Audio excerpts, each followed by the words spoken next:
The worst year for a lot of us for our mental as well as physical health. So joining us this morning is best-selling author, coach, and fitness expert, Lisa Goldenthal. Hello and welcome. I'm Lisa G, your host. You're at the top of your game, yet the game is changing faster than ever. Strategies that got you here aren't the ones that'll keep you here. The pressure is relentless, and the fear of obsolescence looms large. That's why I'm here. Welcome to the new podcast series, Disrupted: How to Be Gritty and Unlock Performance. This is your chance where I sit down with today's tops in business, mindset, wellness, and success to help you master disruption and thrive. Thanks for coming, and I'll see you soon.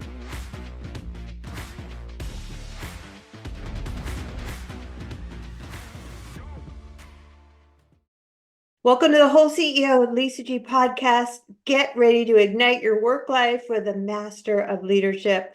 This guy's a game changer in how we lead and succeed, with a track record of 450,000 minds blown in seminars and books that smack you with wisdom, like the power of understanding yourself. He's the real deal in leadership and meetings. Convention magazine named him the best speaker of the year from Allstate CIA. His strategies have powered up the big leagues. He's got the chops, winning best speaker, hitting bestseller 4 times, the author of other great books like Live and Learn or Die Stupid, focusing on personal contentment, performance, excellence, and the power of understanding people is what we're going to talk about today, released in 2013 and what best business book by Amazon. And I want to jump right into welcome to the podcast, Dave Mitchell. Thank you, Lisa. I want to bring you on as my hype person for every event I do. I want that job. I felt like a WWE wrestler getting ready to enter the ring or something. That's how excited I was, not just because you're also a wine expert, sommelier with a degree in that. I mean, amongst all these other accolades, but I just wanted to talk to you because you're just a cool guy. So why don't we jump in with your origin story for your company, Leadership Difference, Inc. Yeah, I can't believe that the company started in 1995. That's got to sound like ancient history to some of your viewers here. Not me. Right. Some days it feels like it to me, that's for sure. But I had spent 12 years in the corporate world in generally more progressive responsibilities in human resources, but I had started in training and development, and that's where my love for organizational development and education came from. And I have a master's degree in education, so I've always felt like I have a teacher's heart. But over time, you know how the corporate world works. You just get promoted into, or at least a lot of times, you get promoted into jobs that maybe weren't your passion, but it was the next step in the career path that you were supposed to be on, right? So eventually, I found myself in a job that was a generalist function, and I was defending litigation, and I was managing risk management, and all of these broad responsibilities associated with an executive in human resources. And I wasn't spending much time in the classroom anymore. I wasn't training, I wasn't teaching. And I just felt like, my passion was kind of slipping away. So really, I started Leadership Difference because I felt it was my purpose, and I wanted to be, true to my purpose.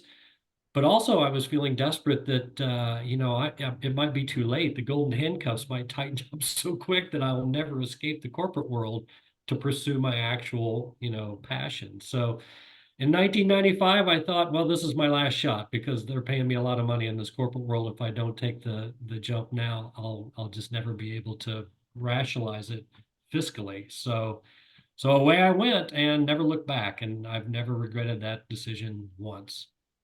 Well, I love that you can actually lead with your own values, because when you teach other people to lead by their values, it's not going to ring true if you're not doing the same yourself.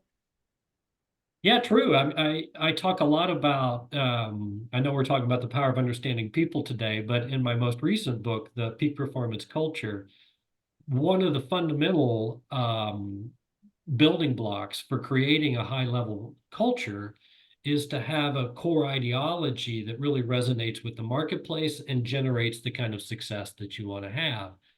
And I think the same is true about human beings, right? If we really want to achieve not just fiscally, but the level of happiness and contentedness and feeling of purpose that we all, I think, aspire to have, particularly when it comes to our vocation, where we spend so much of our time, you need to be able to understand clearly what is that and how do I make that what I do for a living. And too few people, I think, really embark on that journey of self-exploration and metacognition. And that's a shame because you'll wake up one day, you'll be 60 years old and wonder, why did I do that my whole life? That really wasn't my passion. And that's sad. Well, I just love that you're leading by example and want to jump into today's topic because I know it's one of your most powerful and popular presentations, the power of understanding people. I feel like there's a real disconnect in today's business world with leadership. And I feel like it might even be all fear-based because we've all been through so much trauma, uncertainty, disruption. So why don't you tell us what that is and why it matters to them right now? Yeah, it's funny. There are certain challenges, I think, that are timeless for leaders. And this is one of them. I actually developed the program right around the turn of the millennium. So this is a 24-year-old, if not more, program. So I saw there was already and this the origin for this starts way before I even started my own business. I mean, we've all probably taken Myers-Briggs type indicators or disc profiles or Herman brain mapping or true colors or all these things because we've long been aware that people don't think the same as me. Yeah, But they seem like hopefully, good people. hopefully Yeah. we're aware of that. Sometimes I wonder.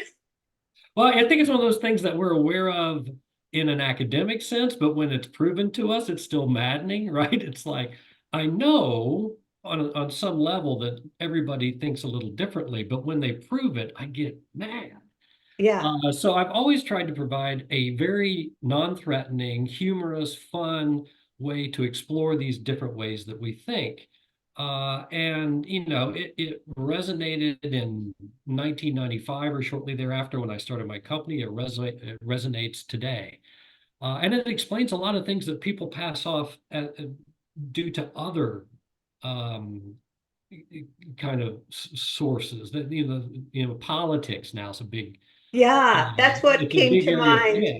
Yeah. Politics can be very divisive. Other people, generational type of things. I hear all the time people say, these kids today, which is so funny because my dad said the same thing back in Exact same thing, right? Yeah, right? These kids today they're going to save the world. They're going to they're going to fix a lot of the mistakes that we made. There's nothing wrong with this generation, but we all think differently. And so it's more to do with our cognitive orientation, I think, very often than it is our politics or our generational influences. Those things certainly have an impact over the way we think, but not as fundamentally as just the wiring of our own brain and the way we act out on the experiences that we've had throughout our life. So the power of understanding people was my way to talk about those things in a way that wasn't clinical, that wasn't threatening, that we could laugh together, we could make fun of our own foibles, and be less hung up on,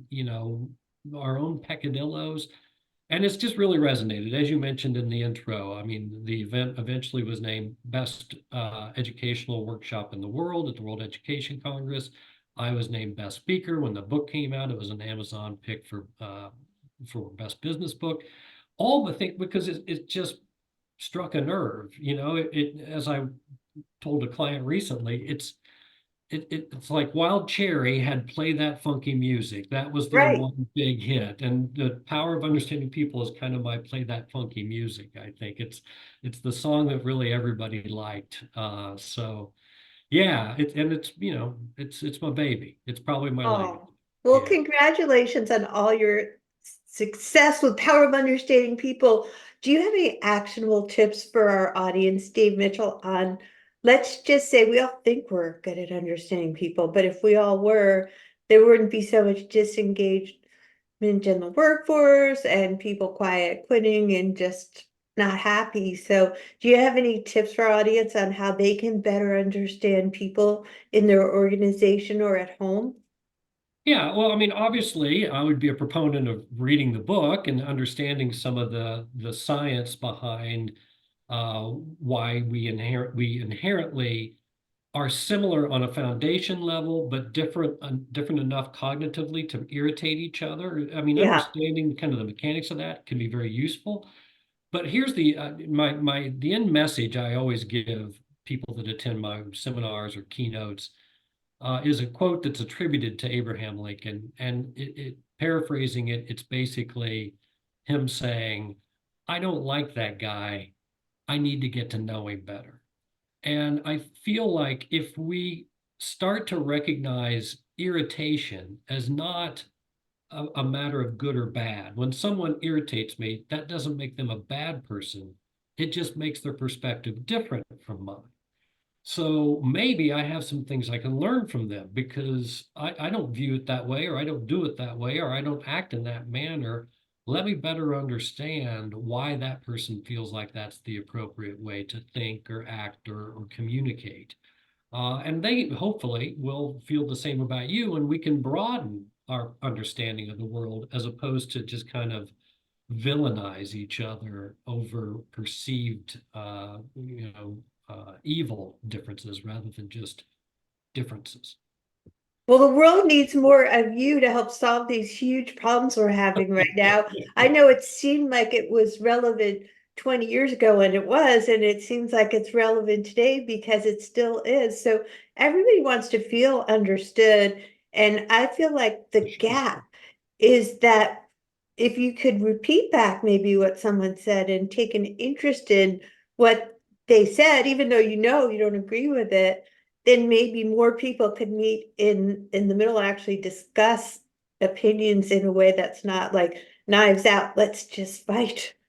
Right, right. I mean, arguably, there's a few iconic organizational development books of the 20 and 21st century, and one is the Seven Habits of Highly Effective People from Right. Stephen Covey, and one of those habits is seek first to understand. Right, so this is not new advice. It's not like I visited a dark cave and found a holy grail and walked out with a sculpture with this engraved. Maybe we should try to understand each other. We've always known this, but I think that life is noisy and we get distracted and we're bombarded. And that's one thing that has changed with the advent of social media, 24-hour news cycles, hundreds of channels, streaming services. We have so much information hitting us all the time that I feel like it interferes sometimes with the foundational relationships in our lives where we just talk to each other, right, person to person, and make those relationships stronger. Well, thank you for all the amazing work that you do in the world. And I know you have a long career as a speaker. I mean, how do you remain relevant and edutain people the way that you do for 30 years? Do you have any secrets for Well, someone that might be interested?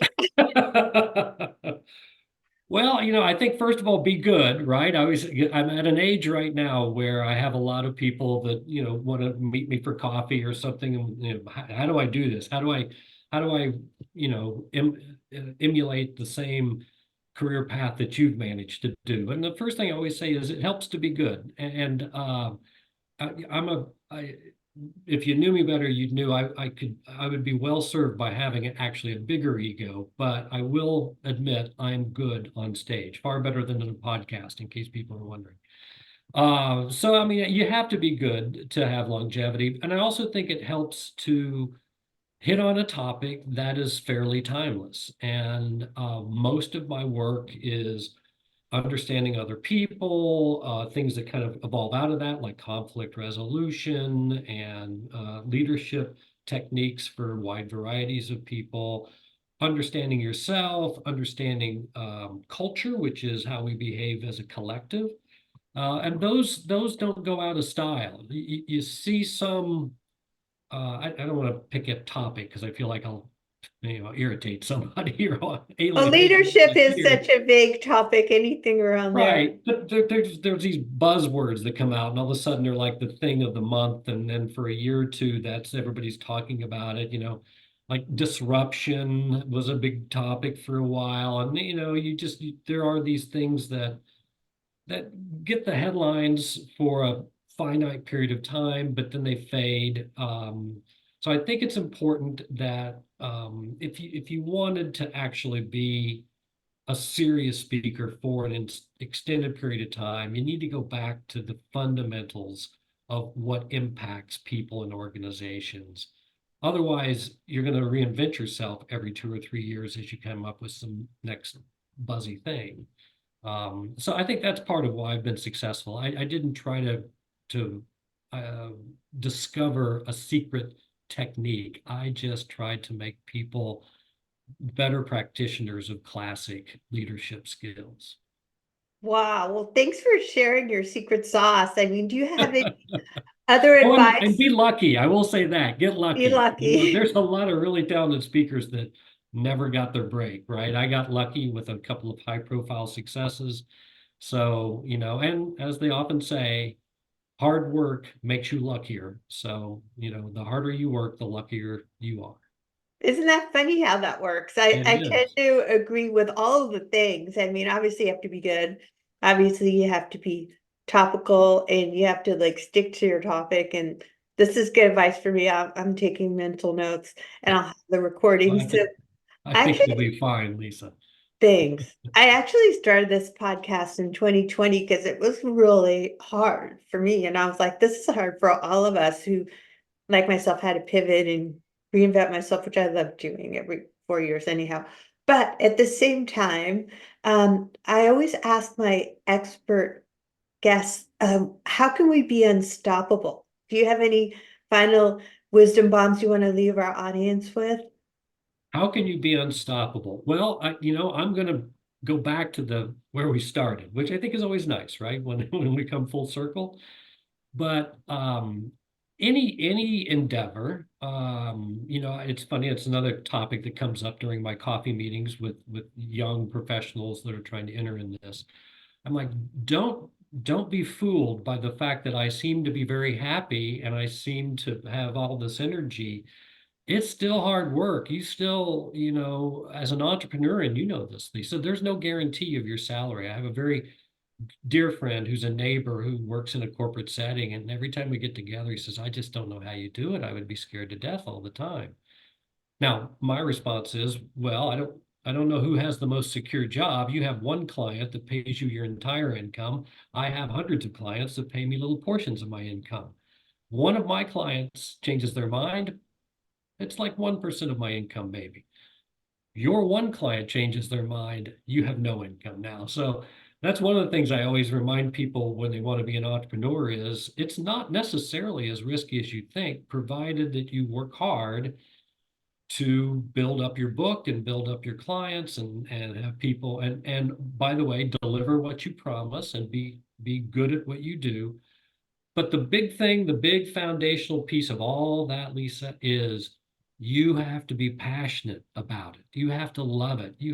It's got to get you out of bed in the morning, right? It's got to be the thing that feeds you because it is hard work. And there is lots of nights you wake up at 2 a.m. with a demon committee meeting and are just sure that you'll never work again and you've made this horrible mistake. To get through all that, you have to have some kind of intrinsic desire to succeed in this space because it feeds you in some way. That's important. And that just takes some self-exploration and sitting down and really reflecting and thinking about what can I do that is valuable to other people that makes me passionate, that I'm passionate about, right? That would be my advice. Well, what a wonderful note to end on, Dave Mitchell. I know I connected with you on LinkedIn. Where can people find more of your good stuff? But go to my website, which is www.theleadershipdifference.com. I like it. Yeah, Well, Dave Mitchell, thanks for being a fantastic guest on the Whole CEO with Lisa G podcast. my pleasure anytime. And hey, welcome to the greater Walla Walla wine country area. We're always glad to have new people move in and Thank plenty you. of